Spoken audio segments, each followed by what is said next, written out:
Hi, welcome to the Crystal Quiet podcast. I'm your host, Adriana Montenegro, and this is episode 3, the Autotelic Life. So I was listening to a recent video by Colin and Samir on YouTube, and they were interviewing Jack Conte as a guest. Jack Conte is the CEO of Patreon. He is also a musician. And they were talking about strategies to optimize your creativity, art, and content, specifically for YouTube. And they got into the topic of doing what you love, regardless of the outcome, even when you are not getting paid for it. And Jack mentioned one of his favorite videos, which is Adam Westbrook's Vincent van Gogh, Painting in the Dark, and how Van Gogh had been painting for 10 years before he sold his first painting.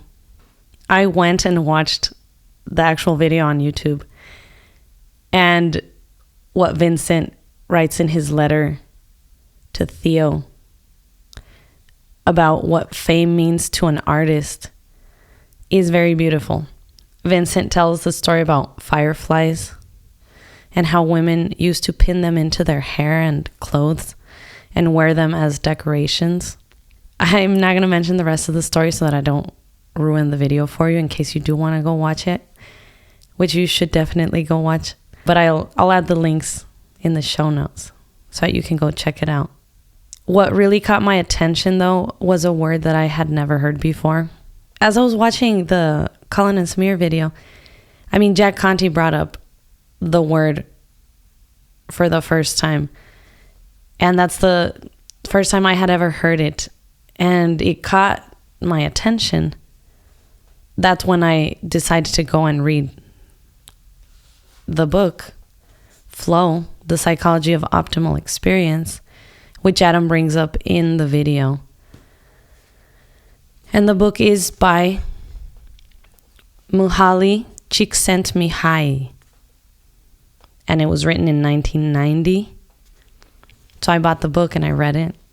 This is the reason why the episode is about the autotelic self, the autotelic personality. I not only loved the word once I heard it, but I then went and looked up a definition of it. So I Googled it. And one of the first things that comes up is that T.S. Eliot used the term autotelic in 1932 to describe a literary work that has no end or purpose beyond its own existence. A concept adopted by New Criticism to distinguish self-referential art from didactic or critical works. And yes, when you look it up on Oxford, it does say autotelic, having as an artistic work no end or purpose beyond its own existence. And it mentions a different date, 1923, when T.S. Eliot used it. I think that was the first time that it was recorded as having been used. But I loved it when I first heard it. And then I decided, well, I'm going to read the book, research this, figure out what else this means. Because I think, as I've mentioned in other episodes, all throughout my life, I've been drawn to things as ends in themselves and not as a means to an end. And so I feel like this word perfectly fits. It's almost as if I finally found a word that exemplifies all these ideas and this concept that I've been captivated by most of my life. And so it's wonderful when you suddenly find the term that encapsulates all of it into one word. So this is an exploration of autotelic. I want to mention this quote by Kurt Vonnegut, which I think also sums up the same idea. Life is a garden, not a road. We enter and exit through the same gate.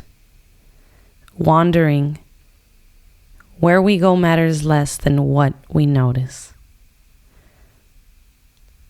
And I love that idea. It symbolizes exactly what life can be, and how sometimes we focus on the wrong things. Or not the wrong things, maybe that's not the correct word to use. But we're focused on outcome a lot of the time, less so than our environment or what's around us. So one of the first concepts that you encounter at the beginning of the book is that happiness is not something that happens. It is not the result of good fortune or random chance. It is not something that money can buy or power command. It does not depend on outside events, but how we interpret them. It is by being fully involved with every detail of our lives, whether good or bad, that we find happiness, not by trying to look for it directly. And I think that is a concept that a lot of people either have a lot of issues with, or there's a lot of different discussion around happiness and, oh, that's not the point of life. Happiness shouldn't be, it's just a feeling. It's not a goal or a quality. But I do agree with this way of looking at it, that happiness is an attitude or a way of approaching life, a way of showing up to life. And in the book, Mihaly also brings up a quote by Viktor Frankl, which I also have from the book Man's Search for Meaning. Don't aim at success. The more you aim at it and make it a target, the more you are going to miss it. For success, like happiness, cannot be pursued. It must ensue as the unintended side effect of one's personal dedication to a course greater than oneself. And if anyone has read that book, it is about prevailing through some of the extreme hardships of World War II, living in a concentration camp and watching many people give up hope and die. And he does relate that to how much meaning you decide to give to your life or to whatever it is you are doing in that moment. And not just higher aspirations. It is based on this idea that one can and always will be able to find a meaning or obtain something from every experience, no matter how difficult or how much it tests your patience or tests your limits. I think that growth happens through these moments, and you transform. There is that possibility of transformation in every experience, no matter how painful, no matter how difficult. Going back to the book, the best moments occur when a person's body or mind is stretched to its limits in a voluntary effort to accomplish something difficult and worthwhile. For each person, there are thousands of opportunities, challenges to expand ourselves. This goes back to what I was saying right now about there are situations such as the concentration camps where Viktor Frankl was living in that is out of your control. There are circumstances and experiences that you have no control over, and you can only do the best you can in those moments, in those circumstances. Something Mihaly mentions in the book is that sometimes one can create these moments, and it is voluntary to decide to pursue an activity or accomplishment that is challenging and that will push you. And it is a chance to expand or grow from it, which is, I think, where this whole idea, I had heard this word floating around for a while. I don't know how many years ago, but I think it's been way over 10 years where people threw around the word flow, the flow state. And I don't know if this book did have was one of the reasons why the term was getting thrown around so much. That, you get into the flow state when you're doing something you love, or when you're really engaged in anything you're doing.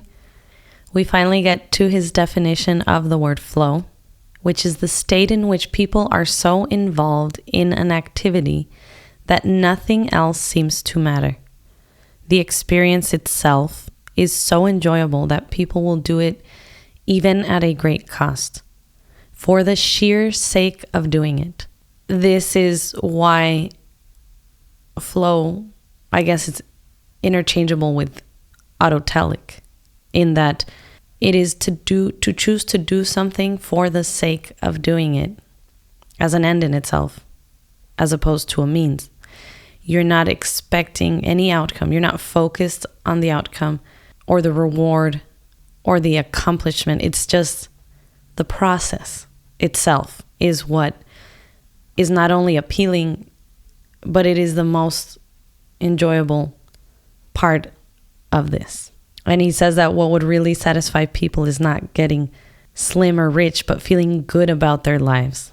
Because that is something that, from some of the studies he conducted back in the 90s or even, 80s, that a lot of people, when you ask them to describe their lives or even what they think they want, if you do pay attention to a lot of society, or maybe it's just mass media, that we get this idea that, it seems like people want a lot of money, they want power, they want things, they want cars, they think that being rich and famous, healthy in the sense of like thin and fit and hot will make them suddenly have such a better life. And what he focuses on throughout the whole book is this idea that it really is perception. If you decide to look at your life in a manner that I want to focus on feeling good or feeling my best in this moment, no matter what the circumstances are, I will be content, I will be happy, I will feel satisfied, fulfilled, etc. And that it won't come from the outside, from external forces. That it is something that, since it is an attitude, you can decide to feel happy or feel good about where you are, no matter what. I think that's a little bit controversial in this day and age. And I fall into this way of thinking sometimes. I forget that my peace, my state of mind is more so driven by the dynamic I have with myself and how I approach the outside world. Lately, this is something I've been thinking about, becoming more aware of as as I'm going through my day, either at work or, when I'm doing something with friends. I try to make the best out of each moment, no matter what is going on. It's more about telling myself, how can I steady myself or prepare myself inside of myself so that I can react in a more positive way, or so that I can approach whatever task is at hand in the most calm manner, in a peaceful, rational way, so that I can enjoy it and really try to be present and enjoy each little moment, even when it does get very difficult or frustrating, because that's never going to go away. No matter what line of work, no matter what you're doing in life, there's always going to be something tough. There's always going to be circumstances and situations that are going to test your patience and test you in many, many ways. The only thing we have control over is not the external circumstances, but we have control over our state, our inner peace, and that's what we can bring to the table at each experience, at each exchange or interaction that we have with people, is how can I provide the best in this moment? And what does that mean, to provide the best of myself? Or how can I alleviate stress in this situation? How can what am I bringing to the table? How can I be of service? Whether that's emotionally, physically, intellectually. He also discusses attention, which is highly important, especially when it comes to this state of flow. He mentions that the optimal state of inner experience is one in which there is order in consciousness. This happens when psychic energy or attention is invested in realistic goals and when skills match the opportunities for action. The pursuit of a goal brings order in awareness because a person must concentrate attention on the task at hand and momentarily forget everything else. I love that this is a little bit of a callback to episode 2 when I mentioned that trying to order your consciousness, how that is the whole point of yoga, and how, sometimes your thoughts can be a bit chaotic. Finding a way to create harmony out of your thoughts, out of your consciousness, it does create this sense of wholeness as opposed to fragmentation. And I love that when he's talking about the flow state, what aids in obtaining this flow state is when you place all of your attention on one activity, or the task at hand, as he mentions. Concentrate all your attention. The connotation there is, not trying to do multiple things at the same time. Focusing on one thing that is in front of you and giving it all your energy. And that is the optimal state of inner experience. It creates it. Choosing to pursue a goal that will bring order into your awareness is fulfilling. And it gets you to the point where you forget what time it is. Sometimes you can forget to eat because if anyone has, I'm pretty sure a lot of people have, I think at some point in their lives experienced that flow state. You get to the point where you're so connected with what it is you're doing that suddenly you feel part of it. You feel part of whether you're out in nature or doing something else, but you become one with everything. There is no sense of self anymore. It's almost like you forget the petty little things in your head.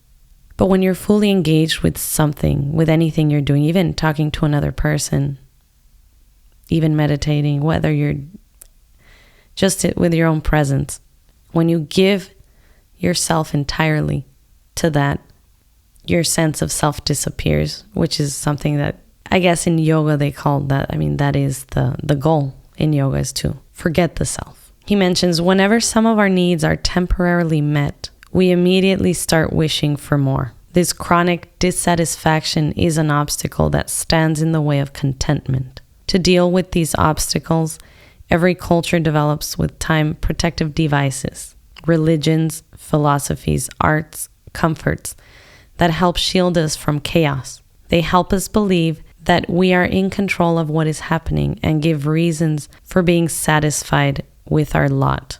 But these shields are effective only for a little while. When people try to achieve happiness on their own, without the support of a faith, they usually seek to maximize pleasures that are either biologically programmed in their genes or are out as attractive by the society in which they live. Wealth, power, and sex become the chief goals that give direction to their strivings. But the quality of life cannot be improved this way. I think this ties in to a lot of what I have been reflecting on the past few years. And you get some of this, I've heard this in AA and even in some of conversations I've had with other friends about how sometimes we have this void that we're all trying to fill. I guess some type of loneliness or emptiness. And when we feel that way, of course, some people do tend to go towards either pleasure, which I did mention in the previous episode as well, how we can fall into these bad habits of seeking out to maximize pleasure through eating or through drinking excessively, through sex, through even buying, shopping, money, even working, workaholic, or extreme, anything that you take to the extreme is usually not very healthy. And I think sometimes this gives you the sensation that that feeling will go away. I believe that he mentions it with the purpose of focusing on the fact that it is possible to choose how you spend your time. And when it is in the pursuit of goals that give direction or order to that chaos of your consciousness, that usually ends up being more fulfilling than just seeking empty pleasures. because those can only satisfy you so much. And he goes deeper into it, which I won't get to some of those parts of the book, but he does at one point start to explain how when you're focused on these goals, these fulfilling goals, the reason we get into the flow state, the reason this autotelic personality or self is so satisfying and fulfilling is because it is a constant state of growth. It puts you in this situation where you are challenging yourself in a way that is meaningful. And that is different than pursuing pleasures that are easy. And I think everyone can attest to that. That we all prefer what is more difficult, even if we say we don't. I think in the long term, I mean, some people, will give in to instant gratification, but I can say that they're probably not very happy when they're doing that constantly. Because long term, what is more satisfying is to push yourself by learning, a new language, learning how to play an instrument, sometimes a sport, rock climbing, you can do things that are very challenging. We can all agree that it is worthwhile to pursue something that is difficult, that it requires more effort than something that is easy and convenient, comfortable. It leaves you feeling safe, but safe in a way that is, just stagnant. There's no growth that is happening. It takes away from feeling good about yourself. When we can go to sleep fully exhausted from a day where you feel fulfilled, where you feel you've done so much, you've done a good job, where you feel proud of yourself for all that you've accomplished, that's a good day. And I think that's when we don't have these thoughts running through our heads before we fall asleep thinking, what could I have done better? When you feel whole, it usually is due to accomplishment. You feel you're getting stretched, you're expanding as a self, you're growing. And I believe that it has to do with this. There's some inner drive, inner force that carries this growth and tries to see it through all the way throughout our lives. And yes, some people struggle with this a little more, and others, for some reason, they use the struggle. They try to overcome it, and their lives, that's where transformation can happen. But I think it is possible, and we all have that potential inside us if we don't give in to those easy pleasures, if we attempt to focus our energy and attention on these more difficult tasks, difficult activities that require your full attention, that full engagement. Throughout our day, we are constantly put into these situations where these opportunities to decide to choose the more difficult task or the easy one. And that, I think, determines a lot of what the quality of your life can become based on the choices you make, but choices that have to do with choosing something that requires more effort and challenges than something that comes easy. We don't consider as worthwhile because it comes easy. I think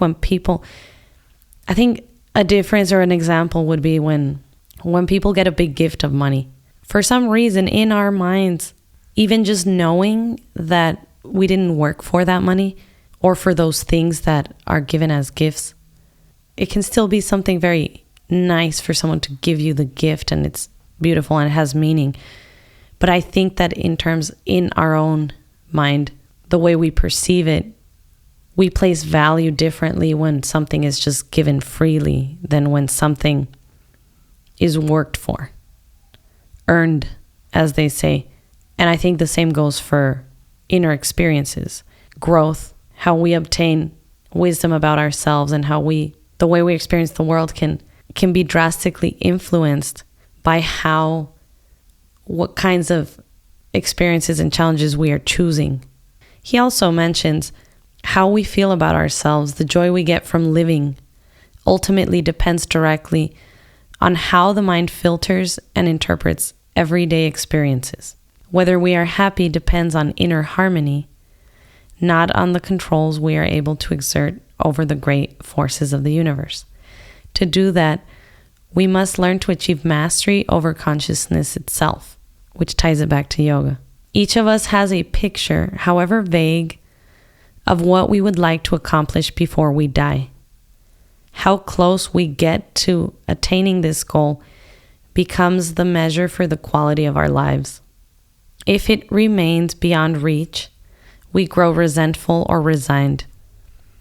If it is at least in part achieved, we experience a sense of happiness and satisfaction. For the majority of people on this earth, life goals are simple: to survive, to leave children who will in turn survive, and if possible, to do so with a certain amount of comfort and dignity. He then goes on, there is no inherent problem in our desire to escalate our goals as long as we enjoy the struggle along the way. The problem arises when people are so fixated on what they want to achieve that they cease to derive pleasure from the present. When that happens, they forfeit their chance of contentment.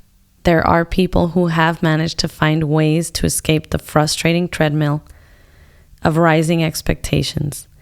These are people who, regardless of their material conditions, have been able to improve the quality of their lives, who are satisfied and who have a way of making those around them also a bit more happy. Such individuals lead vigorous lives, are open to a variety of experiences, keep on learning until the day that they die, and have strong ties and commitments to other people and to the environment in which they live. They enjoy whatever they do, even if it is tedious or difficult. They are hardly ever bored, and they can take in stride anything that comes their way. These are people who have an autotelic personality, and that is my focus today. He mentions genuinely happy individuals are few and far between. How many people do you know who enjoy what they are doing, who are reasonably satisfied with their lot, who do not regret the past and look to the future with genuine confidence? I can even say, in my personal experience, not that many people I know, a few that I can count on one hand, that give off this sense that everything is great no matter what happens. That they may have tough moments, struggles, but overall they don't fluctuate in terms of their contentment. The roots of the discontent are internal, and each person must untangle them personally with his or her own power. The lack of inner order manifests itself in the subjective condition that some call ontological anxiety or existential dread. Basically, it is a fear of being, a feeling that there is no meaning to life and that existence is not worth going on with. As people move through life, passing from the hopeful ignorance of youth into sobering adulthood, they sooner or later face an increasingly nagging question: is this all there is? During the years of early adulthood, the future still looks promising. The hope remains that one's goals will be realized. Yet sooner or later, we wake up alone, sensing that there is no way this affluent, scientific, and sophisticated world is going to provide us with happiness. As this realization slowly sets in, different people react to it differently. Some try to ignore it and renew their efforts to acquire more of the things that were supposed to make life good. Bigger cars and homes, more power on the job, a more glamorous lifestyle. But if a person does take the time to reflect, the disillusionment returns.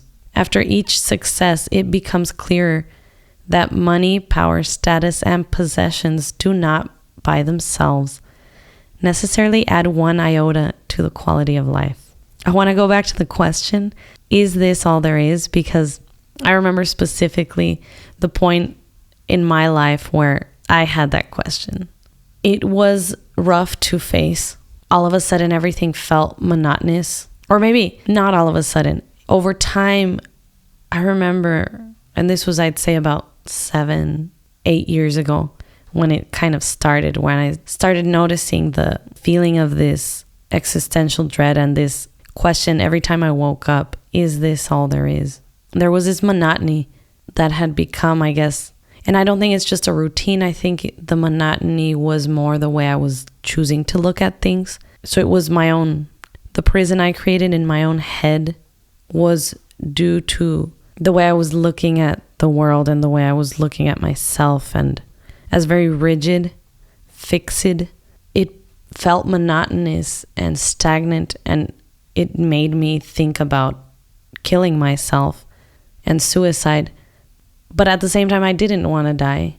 I just didn't want to continue living in this way, and I didn't know that there was another option.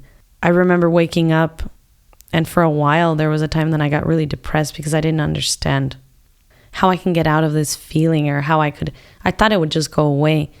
And what I've learned is that it doesn't go away. You have to change yourself. There is an exploration that has to happen that requires effort and requires change. And if you're feeling this way, it is because what is not happening is your own doing. You think that life isn't giving me what I wanted, what I expected, what you read about, what you hear about in terms of career, money, economically, economic status, or relationships, or it can be anything. And I think when you're younger, you think, oh, eventually it'll come to me, or opportunities will come. And I didn't realize that it has more to do with changing the way you approach each person, each moment, each thing, each task that does provide the opportunity, that you are the one that chooses whether this is an opportunity for growth, for change. And one of the reasons that I think people lose hope, and what I was feeling back then, has to do with meaning. And when you feel that there's no meaning in what you are doing, because I would wake up every single morning extremely depressed and thinking that there's no point. Why am I waking up? I remember writing this because I would sit and write in my notebooks. I would sit and write, and just every time I was writing the same scene and very similar things, very frustrated, and I didn't understand. I would write out a scene because at the time I was like, oh, I'm going to do screenwriting. I'm going to write some films or screenplays. I was like, why do I keep writing the same scene or very similar scenes over and over again? It was about this woman that was trapped in a room, but she chose to stay in the room. It's not like somebody locked her in the room. She decided not to leave that room. She repeated the same dance over and over to the same music, the same song. The actions were repeated every day in the same way. But I wanted it to be kind of experimental scene where you get glimpses of, the editing, the way the editing was going to be. I thought you're going to see her dancing to the same song and then it repeats itself. Kind of like a Luis Buñuel film where it feels like a glitch, like you're watching the action happen and then it cuts back and you rewatch the same thing happen. And you're like, whoa, what happened? What happened there? Did I miss something? Why did it jump back and repeat itself? But I wanted that repetition to keep happening. But then when I stepped back and would try to even analyze my own writing, I thought, why does it feel so frustrating? Why am I writing about this woman who seems trapped in these actions, these repetitive, stagnant actions? Why can't she leave the room? Why doesn't she do anything different or anything else? And back then, when I looked at my state of mind at the time, it was unchanging. It was very rigid, fixed. Now that I've gone through what I would call a big transformation, it did have to do with this moment of, I went through, I guess, what Carl Jung would call, the dark night of the soul. You experience such darkness, such hell. I remember trying to decide what was the point of living, what was the point of all this. Did I want to die or did I want to live, but I didn't want to live the way I was living anymore? And I remember sitting down, I'd light a candle and just think or write. And I was trying to figure this out because I got to the point where I thought, I don't know what else to do. Like, I'm going to go crazy if I don't figure this out. I was in a liminal state and I couldn't get out of that limbo. I would write about it, and I called it the Suicidal Penguin Club because I read about these penguins, or I think I watched a documentary that there's these penguins that instead of following the herd and instead of going with all the other penguins to the sea to obtain food, they decide to go towards the mountains, which is away from food, which is a suicidal action because they know that there is no food there. And I remember thinking, why are these penguins deciding to commit suicide? What is pushing them to go towards the mountain instead of the sea where they can survive? And then it made me even more sad because I have had many friends that have committed suicide. And even when I've had those feelings before, I've wondered what it is about, not just for penguins, but also for humans, that gets us to that point.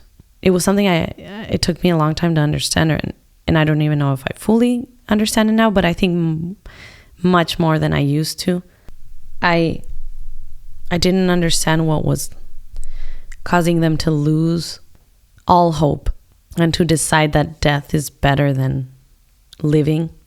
And my experience of it was that the reason I called this piece of writing that I had done the Suicidal Penguin Club, and I had even thought about it as a movie, and I wrote about this person that goes off, disappears, goes off on a road trip, and their partner decides to investigate and starts looking through their computer and starts trying to figure out where they took off and what made them leave. And the partner finds in the computer something that they had, a tab they had left open, and it's this Suicidal Penguin Club, which I made up. I mean, this is all from my imagination, that there was this club where people would meet, but I wanted it to be symbolic. So it wasn't very, very clear whether it was a real club or if it was like an actual suicide club.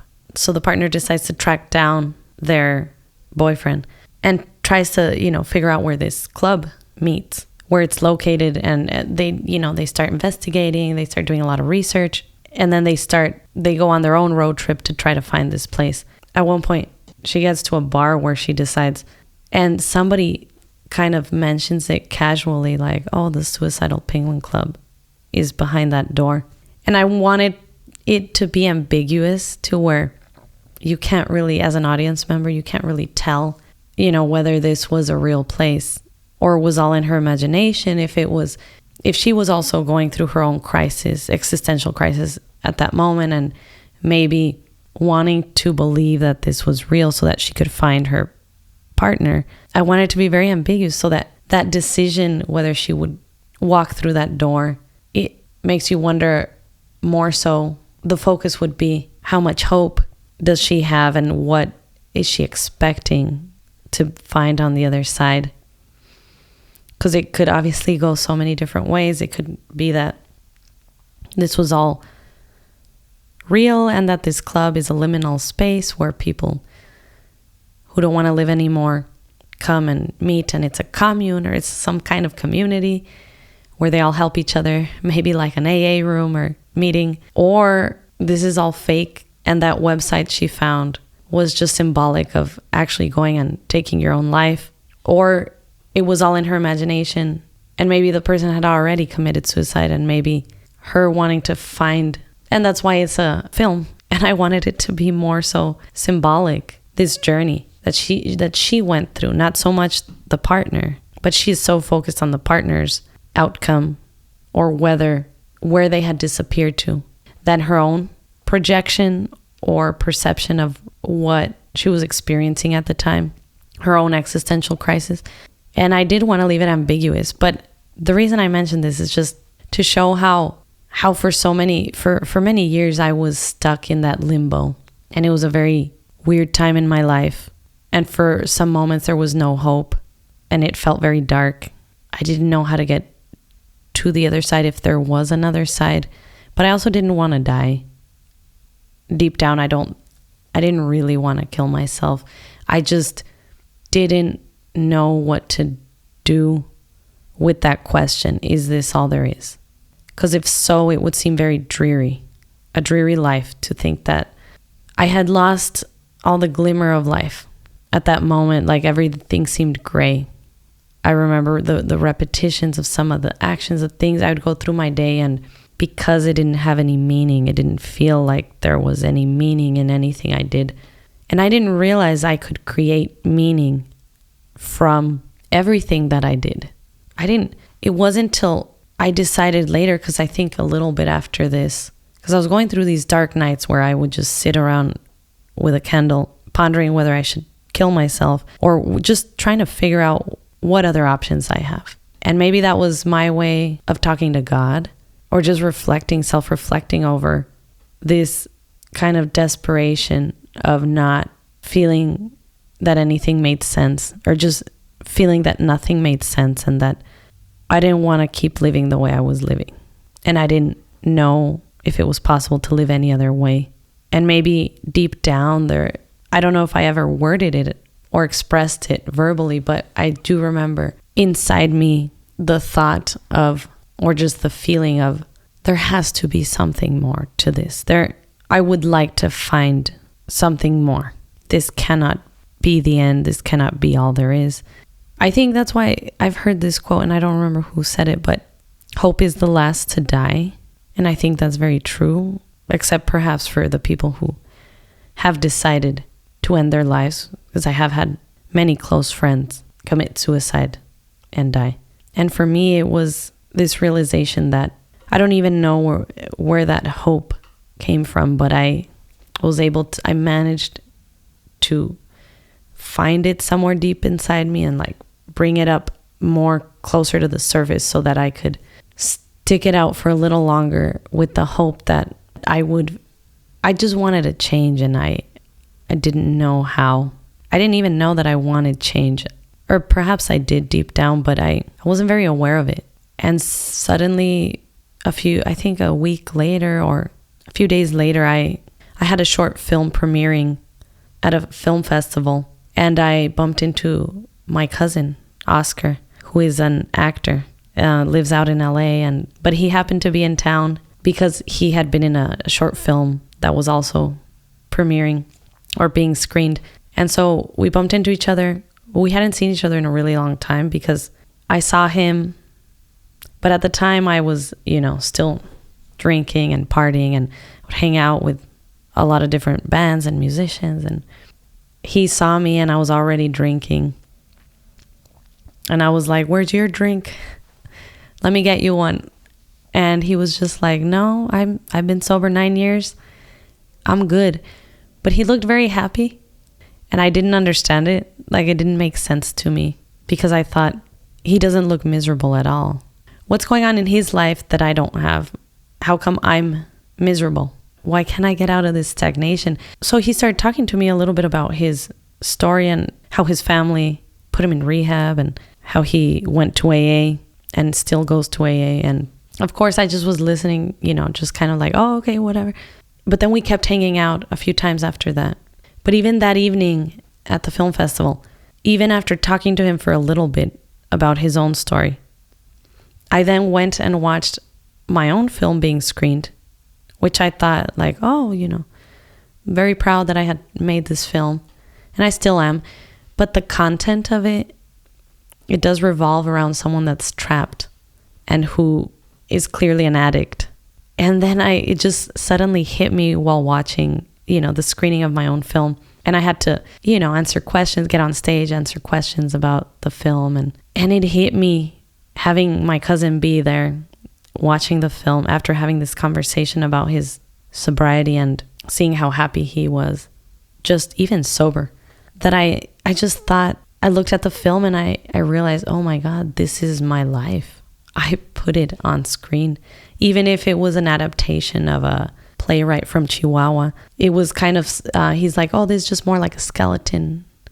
You can kind of flesh it out and add your own context or like meat to it, to the bones, which I did. And it's just crazy how I brought in my perspective, my reality, my experience at the moment, which was very empty. Looking back at it, the film follows this couple that does drugs and drinks and lives this life of just pleasure. They just have sex. There's this feeling of like stagnation and emptiness in the film, which it's crazy to think back on it, because even the colors that I chose for the art design were kind of lifeless. I wanted this green that looked like something that's rotting. When you see a plant that I use a lot of dead roses and dead flowers as decoration, but I wanted to give it that feel of something rotting. And I look at it now, I see the film and I'm just like, wow, that's what I was feeling at the time. That was my life. It was a representation, an exact representation of, maybe more extreme than what I was personally living. In the film, they are heroin addicts. I was just an alcoholic. But I was living with those same empty feelings of pleasure and just seeking pleasure and empty activities. There was no hope. There was no meaning in my life. Those activities didn't give me a sense of fulfillment. And so, of course, after the film premiere, I spent more time with my cousin. He took me to an AA meeting. I was very hesitant. I was very angry at him for taking me. At first, I didn't want to go. And while I was there, I remember being extremely pouty and just sitting there like angry and even offended that he had thought I belonged there. But little by little, as I kept going, because I made that choice for some reason, I cannot tell you why I decided to go back the next day to a meeting on my own after my cousin flew back to LA. I decided to go back and got a sponsor, and going through the steps, the 12 steps of AA, having to go through the inventory, and having, as they say in step 2, just having some kind of faith in something that is not what you already think, what you already know, or having faith in the possibility of something greater, even if you don't see it, even if you can't know it or see it, along with step 4, which is the self-inventory, and looking at yourself and your weaknesses, your weak spots, and your strengths. Something about that self-reflection and that process, and even being around that community, the support system of AA, just seeing people who are improving themselves or who are at least trying to get better, that in itself was what gave me hope that my life could just change. It was the first time I felt hope in a long time that maybe something could be different. And I remember hearing the word humility, and that was the first time I had heard it in many years for some reason. And, things started changing inside me. I saw progress little by little, and that if I worked towards these goals, even if they were emotional goals or like inner goals of trying to change small aspects of my behavior, my not personality, because I don't think this is a personality thing, because I think all that we are is malleable. I think we can always get better at anything. We can always improve in some way or another. And just watching other people change around me, the people I started with in the rooms, other people who also started around the same time, and then hearing the stories of people who had been there for years, for 15, 20 years, as well as people who've been there 5 or 7 years, surrounding myself with people who are growing and who are willing to grow, who have hope in changing even small, starting small, because that's the only way it's going to work, is if you can envision just changing slightly. As even Jordan Peterson says in some of his lectures, you start with the smallest task that you can manage, so a manageable task, even if it's just cleaning up a small part of your room and then tackling the rest. It makes a big difference. Looking back, I guess, since that day that I did decide to go, it's been about, one of the reasons I want to mention this, because a friend of mine, a very, very close friend of mine, died on my birthday, or the day after my birthday. And this was exactly right after the film festival. I had been flown out to Arkansas for a performance festival. It hit me really hard. I didn't know how to process that death.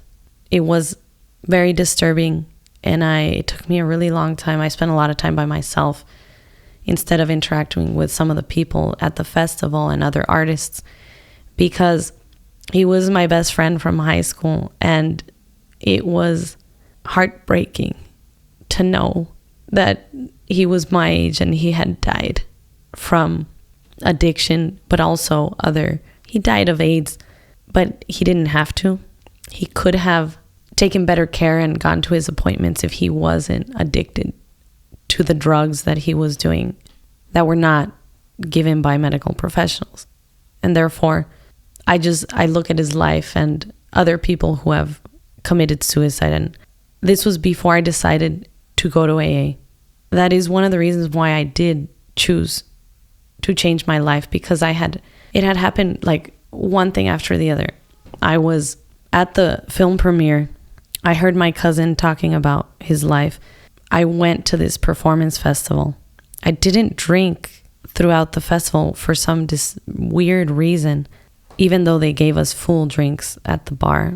That first day that I landed on my birthday in Arkansas, and then the day after, my cousin, she texted me saying that my friend had died. It was extremely difficult. I don't think I fully processed it till weeks later, but even there at the festival, I was trying to be present, and I think I was able to detach from it for a moment to be able to do my performance. But there were other moments when I was trying to make sense of his death, even in terms of my own life. Now that he was gone, what could I do to not end up in a similar situation? What could I change about my life so that it didn't have to go down a similar path? And I decided to go to AA when I got back from the festival. And that's when I really felt my whole life change. When I look back, it's only been 2.5 years now. So much growth has happened within these last 2.5 years, more so than I had grown in the last 10, 15 years, I'd say. Much, much more happened within these last 2.5 years than it ever did in the last decade. I'm extremely grateful that somehow there was something inside me that wanted to keep striving, keep fighting to stay alive. I do want to mention, because I think it pertains to what we're talking about. There is something within every one of us and within nature that is always pushing forth towards growth, towards life. It's a life force that is always permeating and always just pushing forth. This is a poem by Dylan Thomas. Perhaps some of you have already heard it. It's a very famous poem. The force that through the green fuse drives the flower, drives my green age, that blasts the root of trees, is my destroyer. And I am dumb to tell the crooked rose, my youth is bent by the same wintry fever. The force that drives the water through the rocks, drives my red blood, that dries the mouthing streams, turns mine to wax. And I am dumb to mouth unto my veins, how at the mountain spring the same mouth sucks. The hand that whirls the water in the pool stirs the quicksand, that ropes the blowing wind, hauls my shroud's sail. And I am dumb to tell the hanging man, how of my clay is made the hangman's lime. The lips of time leach to the fountainhead, love drips and gathers, but the fallen blood shall calm her sores. And I am dumb to tell a weather's wind, how time has ticked a heaven round the stars. And I am dumb to tell the lover's tomb, how at my sheet goes the same crooked worm. This poem always reminds me of this idea that I'm trying to convey, that there is a life force that drives us to live and to experience and to grow and to expand, to develop in whatever way we're going to develop or meant to develop. And for some reason, that is what pushes people to transform, to change, to better their lives. And that force is within all of us. And I do think that we can become aware of it and become, and maybe respect it, and perhaps listen to it and take action towards slowly changing or improving our lives in some way. Mihaly, in the book, going back to flow, he talks exactly about what I just mentioned. Some people might lose themselves in alcohol or the dream world of drugs While exotic pleasures and expensive recreations temporarily take the mind off the basic question, is this all there is? Few claim to have ever found an answer that way. It usually just leads to death or a lot of suffering. Traditionally, the problem of existence has been most directly confronted through religion, and an increasing number of the disillusioned are turning back to it, choosing either one of the standard creeds or a more esoteric Eastern variety.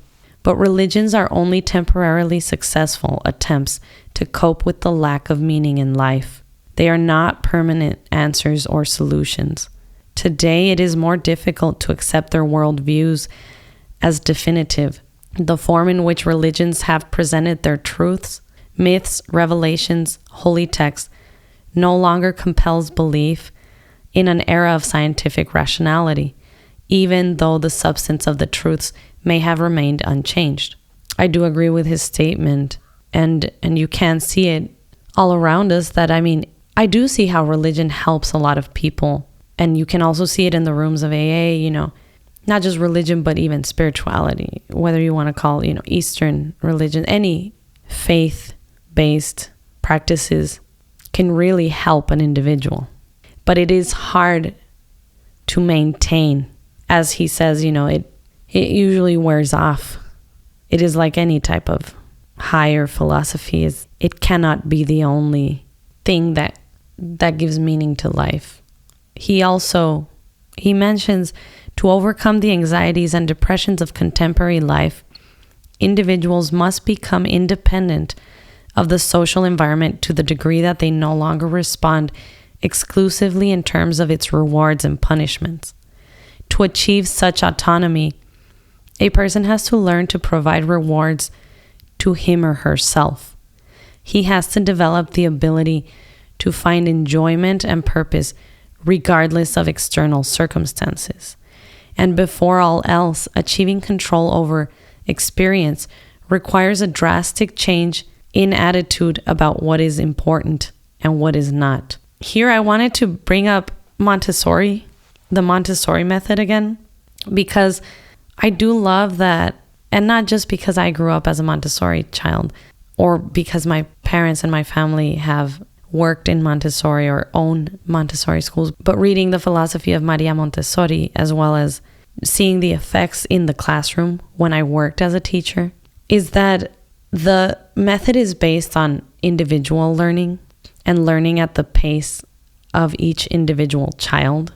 And because Montessori is very self-driven, self-motivated, it pretty much teaches this kind of idea of autotelic personality or the autotelic self, in that what he mentioned right now, when you teach a child even from a very young age to achieve autonomy by providing that reward to him or herself through the tasks they are doing and seeing that that is the reward in itself, the learning, that in itself, the reward you get from learning is learning itself.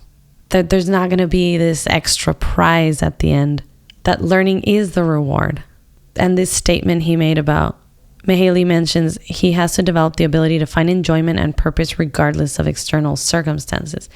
In Montessori, the point is to show the child that there is pleasure in learning, there is purpose in learning, and that no matter what is going on around you, concentration is a big thing in Montessori, that if you focus on the task in front of you without paying attention to what the other children are doing, because everyone in Montessori, the children, each child has their own material in front of them at their own table, and some children are working on language, some children are doing math, science, it could be geography, biology.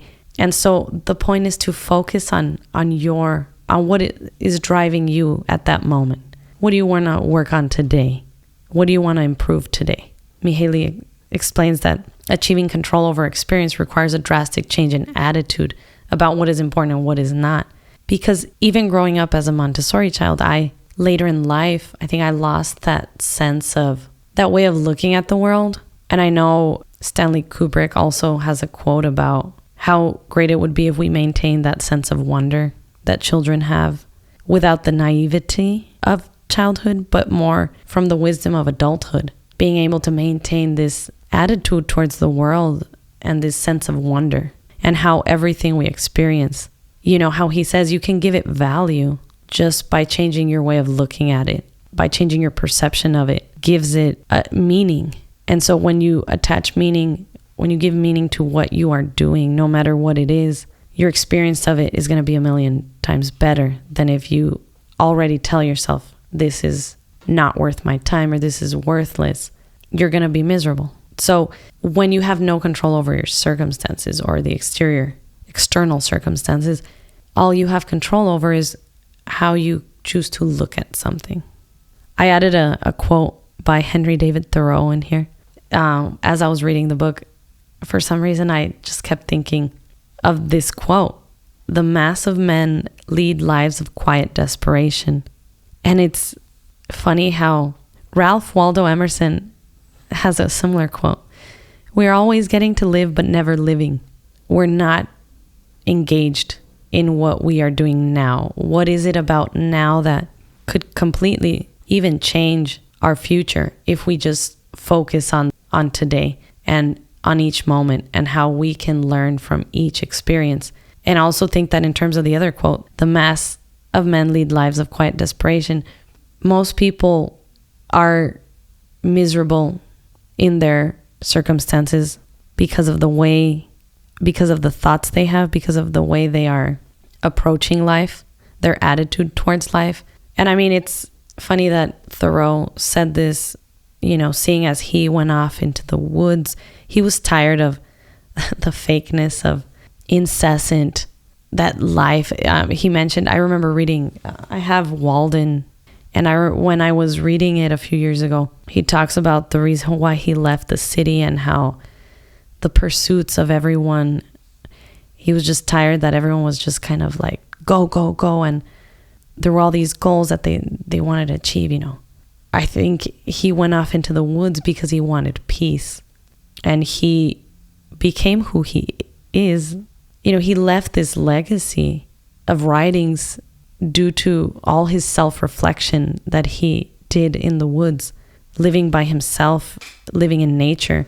And I think that's very telling of when you focus on certain things, and I don't even know how to put it, but that if you are so focused on the outcome, on these rewards, as we call them, that once you accomplish this, once you obtain, this, even when you think of just making a generalization of like a career, businessmen who want to like make a lot of money so that they can have they can have a great home and a family and cars. And then you think of Thoreau over here, whose main priority was inner peace, this calmness, this attunement with himself that he did kind of obtain, and we can sense through his writings.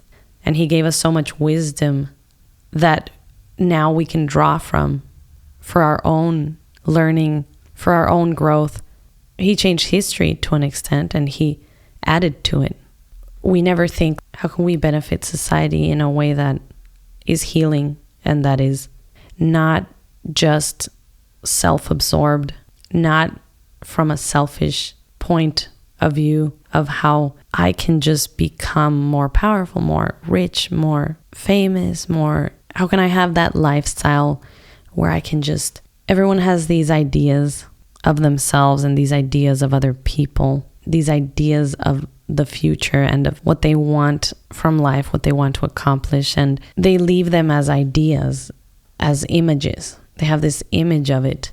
They're always striving for that image instead of focusing on the process itself, as, Kurt Vonnegut said at the beginning of the quote, where it's like, if life is more about the wandering and noticing what's around you, and it's not so much about reaching that gate at the end, why are we so obsessed with doing so much and gaining notoriety and accomplishing and obtaining things? And because I ask myself that sometimes, thankfully I have enough money to live comfortably to where I can survive. I can even get a few extra things that aren't essentials in the sense that I just got the bookshelf, I got this new microphone, and I can live well, but it's also not luxuriously. It's not, oh, I have all this money, what am I going to do with it? But what I've tried to do more so recently is prioritize differently. If my priorities are peace and calmness and a sense of fulfillment, what actions can I take in my day-to-day? What activities bring me fulfillment, inner fulfillment, not so much superficial or exterior things that cause me to feel pleasure, but more so joy and contentment. What things make me feel alive? What things make me feel as if I'm contributing in some way to the highest good or doing something for society, giving of myself, serving the world in some way, and focusing and trying to make that my priority. Focusing on goals and activities and things that will not only make me a better person and create growth within me and help me to keep expanding and developing as a self, but also as I go through my own life, what can I do for others? How can I be an example of that growth and that type of mindset and attitude in the world so that when others see my life or see me or interact with me, perhaps they can get a little sense of that same force or that same feeling of, I want to also work on myself, looking back and thinking back on the people who've most influenced my life and affected my life in a positive way, or whether it's negatively, because I think I also learned a lot from all the people who've been in my life. I've learned so much from each one of you, even if they were very, very difficult circumstances or painful experiences.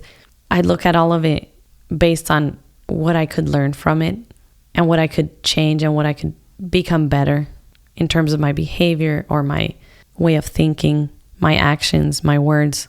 And I think of how from this point on in the future, the people that I will have interactions with, how can I be a person that can also influence others in a way that is beneficial and positive, inspirational perhaps, as others have been for me, whether it's from something they do for me. And I know this is something I did here in AA, which I really like, this idea of unconditional love and how we will love you until you learn how to love yourself. But also a lot of people in that AA community, from my experience in El Paso, was that a lot of people were willing to do things for each other without expecting anything in return. And that I thought was very beautiful. In my own life, I also have been working on cultivating that same kind of attitude of how can I help others? How can I be of service to others for the sake of just loving them?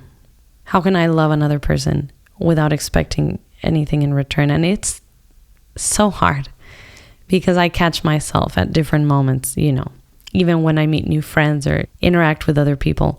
Sometimes it comes up to the surface and in my head, I know I want something from them. And it's tough and I'm trying to get better at it.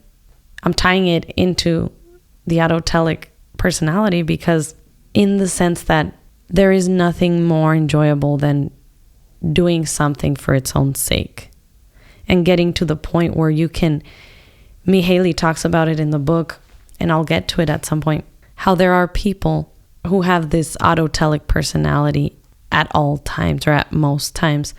And that's why he calls them the autotelic selves or the autotelic personalities, because they go through life with this autotelic attitude because they can experience flow at most moments in life, because it is more of an attitude that you take when you approach anything in life, any task, any experience, any circumstance. It's just a way of thinking. And all it takes, I believe, is that shift and that willingness, that choice of how do I want to look at this situation from a point where what can I learn from this? How can it improve my life? And looking at it as a challenge and as an exciting task and something that you can become better at all moments. It creates a life where you are always, or most of the time, content, where you are just going through life joyfully and excited to approach each task, each challenge, and explore and experience, thinking of everything as an adventure, as its own adventure, no matter what it is, instead of encountering things and thinking how boring or how tedious, how annoying, how frustrating this situation is. It's just about choosing to view it as something that has potential to improve your life. I think that in itself is a good shift that can happen. It can completely improve your life, even just by allowing for that space.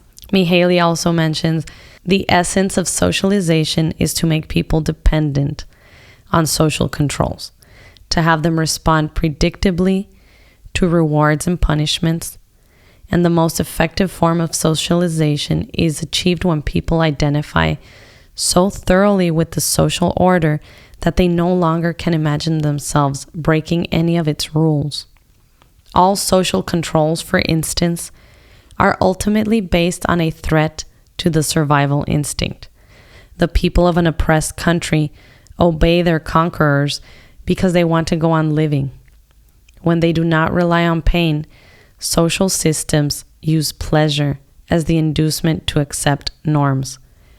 Practically every desire that has become part of human nature, from sexuality to aggression, from a longing for security to a receptivity to change, has been exploited as a source of social control by politicians, churches, corporations, and advertisers. The person who cannot resist food or alcohol, or whose mind is constantly focused on sex, is not free to direct his or her psychic energy. One must particularly achieve control over instinctual drives to achieve a healthy independence of society.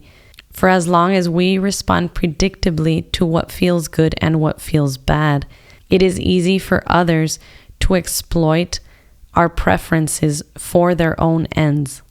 And I think that has happened many times throughout history, and we see it happening in different cultures and in different nations. Even right now, it's easy to see how mass media can control the narrative and convince people of what it is they need or want based on what profits these big companies, big pharma, etc. He then goes on the one hand, institutions like schools, churches, and banks try to turn us into responsible citizens willing to work hard and save. On the other hand, we are constantly cajoled by merchants, manufacturers, and advertisers to spend our earnings on products that will produce the most profits for them. And finally, the underground system of forbidden pleasures funded by gamblers, pimps, and drug dealers, which is dialectically linked to the official pay. The messages are very different, but their outcome is essentially the same. They make us dependent on a social system that exploits our energies for its own purposes.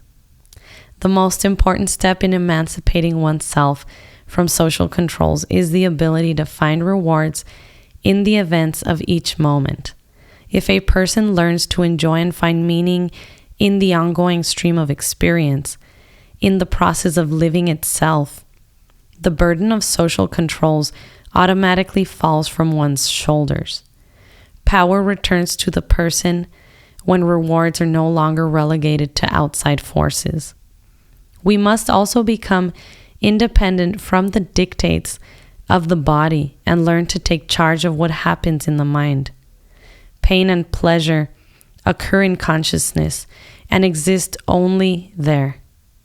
As long as we obey the socially conditioned stimulus response patterns that exploit our biological inclinations, we are controlled from the outside. Since what we experience is reality, we can transform reality to the extent that we influence what happens in consciousness and thus free ourselves from the threats and blandishments of the outside world. He also added a quote from Epictetus: "Men are not afraid of things, but how they view them." He then goes on to talk about consciousness, the events that constitute consciousness, the things we see, feel, think, and desire are information that we can manipulate and use. Thus, we might think of consciousness as intentionally ordered information. Since for us, outside events do not exist unless we are aware of them, consciousness corresponds to subjectively experienced reality.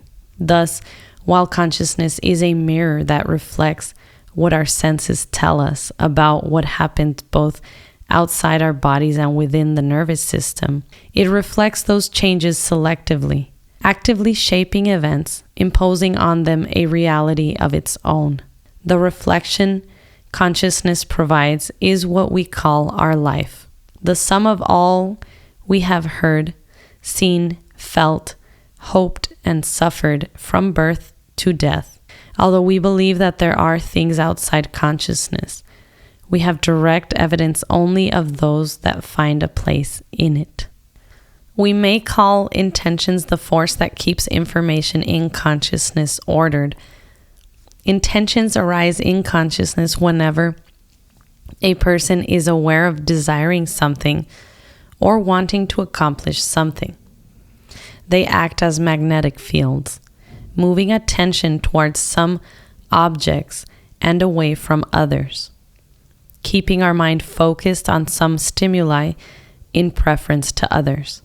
We often call them instincts, needs, drives, or desires.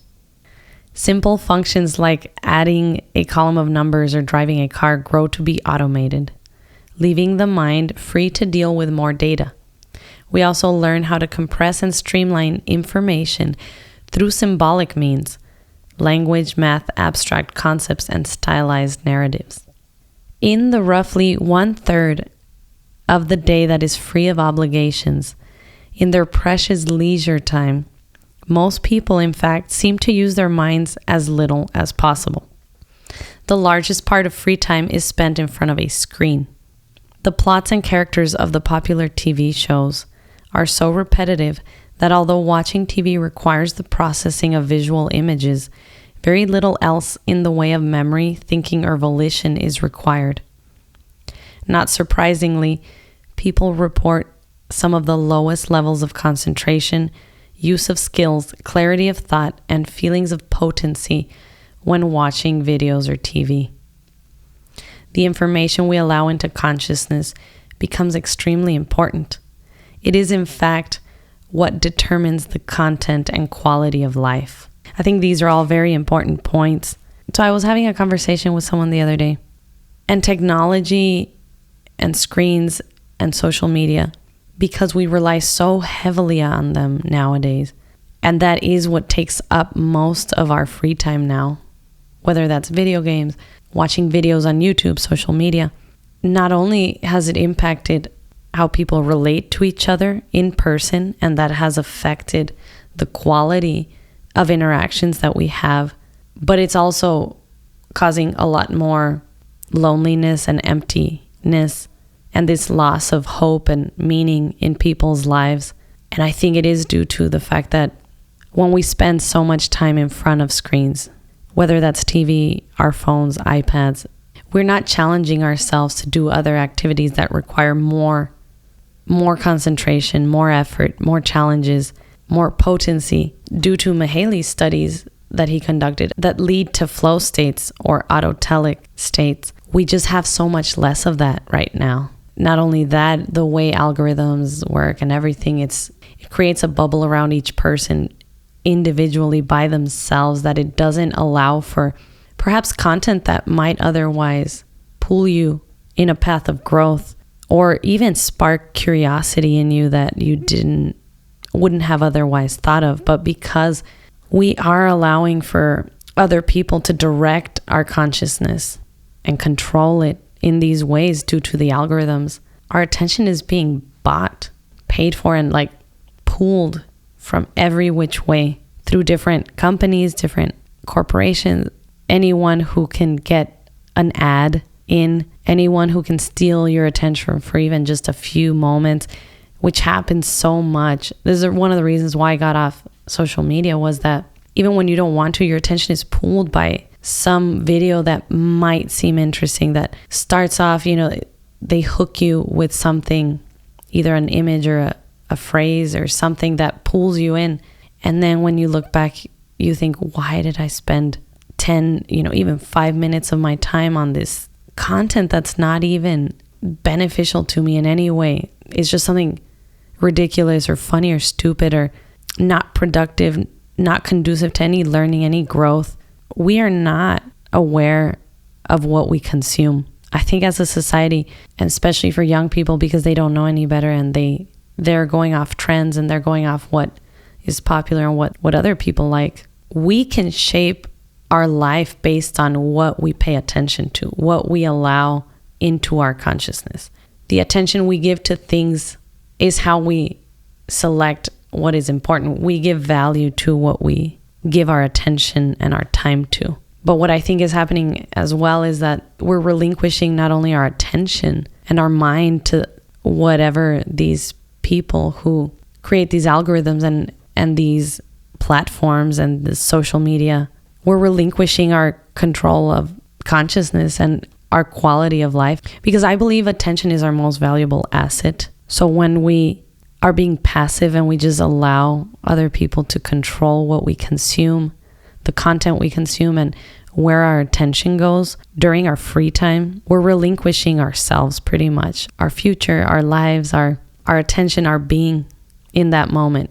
Mihaly mentions that it is attention that selects the relevant bits of information from the potential millions of bits available. It takes attention to retrieve the appropriate references from memory, to evaluate the event, and then to choose the right thing to do. The mark of a person who is in control of consciousness is the ability to focus attention at will, to be oblivious to distractions, to concentrate for as long as it takes to achieve a goal and not longer. And the person who can do this usually enjoys the normal course of everyday life. Attention is like energy, in that without it, no work can be done. And in doing work, it is dissipated.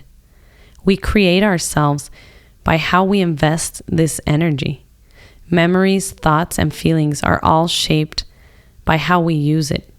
And it is an energy under our control to do with as we please. Hence, attention is our most important tool in the task of improving the quality of experience. My own self exists solely in my own consciousness. In that of others who know me, there will be versions of it, most of them probably unrecognizable likenesses of the original, myself as I see me. The self represents the hierarchy of goals that we have built up, bit by bit over the years. So how is it that what is that self we want to create? Yet, however much we are aware of it, the self is in many ways the most important element of consciousness, for it represents symbolically all of consciousness's other contents, as well as the pattern of their interrelations. Attention shapes the self and is in turn shaped by it. I think this is such an important point, and that is why what we give attention to, how we spend our free time, matters so much. People complain that, about their lives or their work, and that they're miserable, or I don't like this, I don't like that, I don't like my job, etc. But how are you using the free time that you do have? What are you spending your time on? That is something that for a long time I was not as aware of how I spent my time, and I wanted to rest, I wanted to relax, and I would spend it mostly doing passive activities. I'd put on a movie, I'd put on a TV show, or even videos on YouTube, even educational stuff. But lately I have been trying to focus on things that require more concentration, more effort, on developing skills, on creative projects, on things that challenge me as a person, that make me grow and make me feel like I'm contributing something to society as well. And it's not just easy pleasure for the sake of my own pleasure. Going back to the book, the basic pattern is always the same. Some information that conflicts with an individual's goals appears in consciousness. Depending on how central the goal is to the self and on how severe the threat to it is, some amount of attention will have to be mobilized to eliminate the danger, leaving less attention free to deal with other matters. So he talks about Maslow's hierarchy of needs.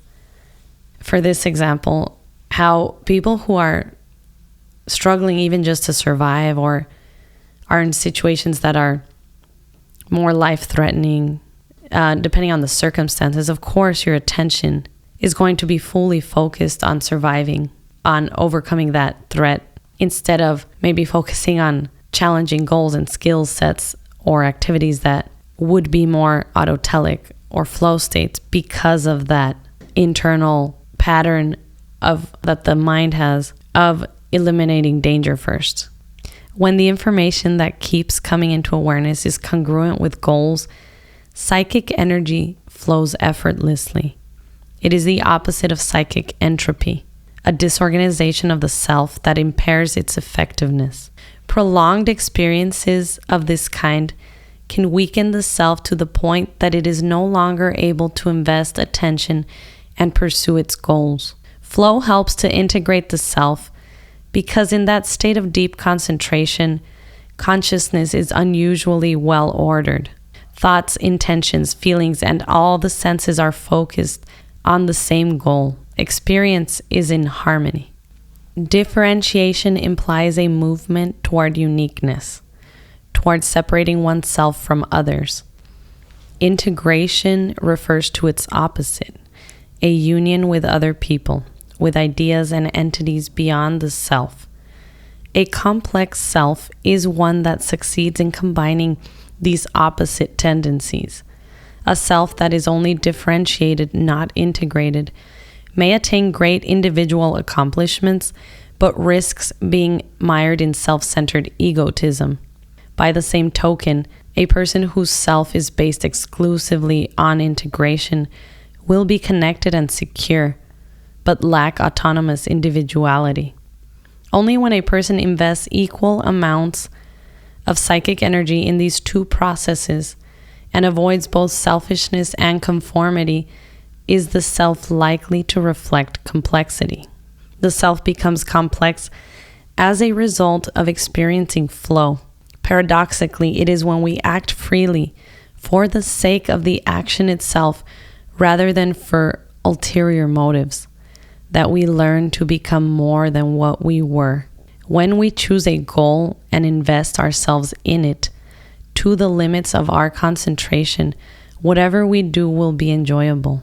Flow is important both because it makes the present moment more enjoyable and because it builds the self-confidence that allows us to develop skills and make significant contributions to humankind. People keep hoping that changing the external conditions of their lives will provide a solution. If only they could earn more money, be in better physical shape, or have a more understanding partner, they would really have it made. Wealth, status, and power have become in our culture all too powerful symbols of happiness. When we see people who are rich, famous, or good-looking, we tend to assume that their lives are rewarding, even though all the evidence might point to their being miserable. And we assume that if only we could acquire some of those same symbols, we would be much happier. If we do actually succeed in becoming richer or more powerful, we believe, at least for a time, that life as a whole has improved. But symbols can be deceptive. They have a tendency to distract from the reality they are supposed to represent. And the reality is that the quality of life does not depend directly on what others think of us or on what we own. The bottom line is, rather, how we feel about ourselves and about what happens to us. To improve life, one must improve the quality of experience. In a comprehensive study entitled The Quality of American Life, published in the 70s, the authors report that a person's financial situation is one of the least important factors affecting overall satisfaction with life. Given these observations, it seems more beneficial to find out how everyday life can be made more harmonious and more satisfying. and thus achieved by a direct route what cannot be reached through the pursuit of symbolic goals. Pleasure is a feeling of contentment that one achieves whenever information in consciousness says that expectations set by biological programs or by social conditioning have been met.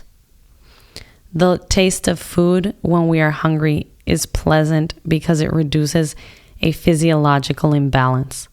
Sleep, rest, food, and sex provide restorative homeostatic experiences that return consciousness to order after the needs of the body intrude and cause psychic entropy to occur. But they do not produce psychological growth. They do not add complexity to the self. Pleasure helps to maintain order, but by itself cannot create new order in consciousness.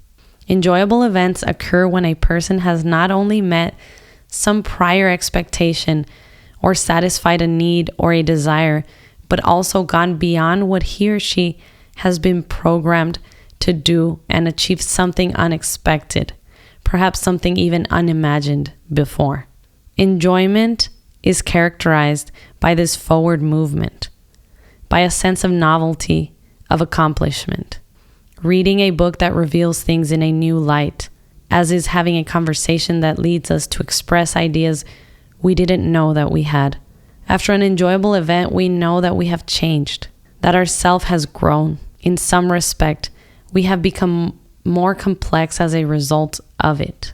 Complexity requires investing psychic energy in goals that are new, that are relatively challenging.